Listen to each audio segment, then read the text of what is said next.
മാതൃദിനത്തിൽ ഫ്രാൻസിൽ നിന്ന് അമ്മയെ തേടി കേരളത്തിലെത്തിയ ഒരു മകളെ പരിചയപ്പെടാം. ജീവിതത്തിൽ ഇതുവരെ പെറ്റമ്മയെ നേരിൽ കണ്ടിട്ടില്ലെങ്കിലും ഓരോ ജീവശ്വാസത്തിലും അമ്മയെ സ്മരിക്കുന്ന ഒരു മകളാണ് റെജീന. ഇത് 3-ാം തവണയാണ് റെജീന അമ്മയെ തേടി പത്തനംതിട്ട മല്ലപ്പള്ളി എത്തുന്നത്. കേരളത്തെപ്പറ്റി വലിയ ഓർമ്മകളൊന്നും തന്നെ റെജീനയ്ക്കില്ല. പക്ഷേ റെജീനയ്ക്ക് കേരളമെന്നാൽ അമ്മയുടെ സ്ഥലമാണ്. അതിനാലാണ് 3-ാം തവണയും അമ്മയെ തേടി പത്തനംതിട്ട മല്ലപ്പള്ളിയിലെത്തിയത്. 48 വർഷങ്ങൾക്ക് മുമ്പ് പത്തനംതിട്ടയിലെ കുന്നന്താനം പാലക്കത്തടി കോൺവെന്റിൽ ജനിച്ചുടനെ ഉപേക്ഷിക്കപ്പെട്ട നിലയിൽ കിട്ടിയതാണ് റെജീനയെ. 4-ാം വയസ്സിൽ ഫ്രഞ്ച് ദമ്പതികൾ റെജീനയെ ദത്തെടുത്തു. അങ്ങനെ റെജീന ഫ്രാൻസിലേക്ക്. വളർത്തുരക്ഷിതാക്കൾക്കൊപ്പം സന്തോഷകരമായ ജീവിതം തന്നെയാണ് റെജീനയ്ക്ക് ലഭിച്ചത്.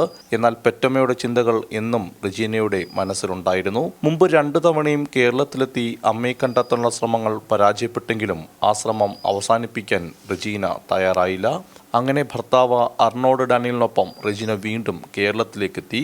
ഇത്തവണയും ഒന്നും സംഭവിച്ചില്ല. I'm here because I was born here and I would like to find my biological parents or relatives. At the age of 4, I was sent to France.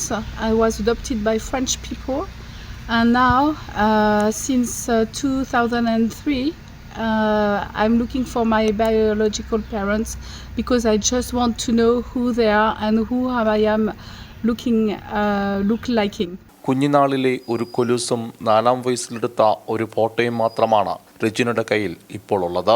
പെറ്റമ്മയെ കണ്ടെത്താനാകാതെ നിരാശയോടെയാണ് ഇത്തവണയും ഫ്രാൻസിലേക്ക് മടക്കം.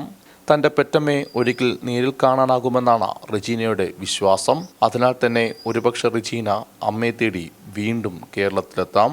കൈരളി ന്യൂസ്, പത്തനംതിട്ട.